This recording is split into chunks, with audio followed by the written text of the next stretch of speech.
เป็นผู้รู้พร้อมเฉพาะซึ่งจิตตสังขารจะหายใจออกดังนี้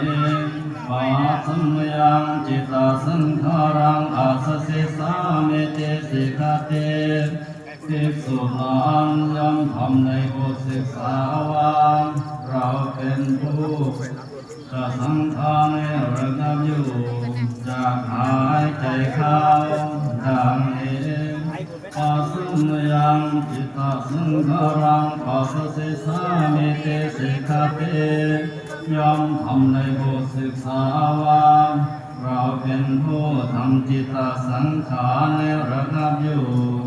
จะหายใจออกดังนี้จิตตปัสสิสังเวทิอาสสิสามิติสิกขาเต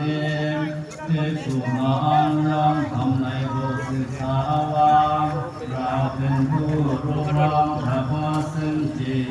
จะหายใจเข้าดังนี้จิตตปัสสิสังเวทิปัสสิสามิติสิกขาเตย่อมทำในบทศึกษาว่าจะว่าซึ่งจิตจะหายใจออกดังนี้อภิปโลกยังจิตตังอาสสิสามิติสิกขาเตภิกษุนั้นย่อมทำในบทศึกษาว่าเราเป็น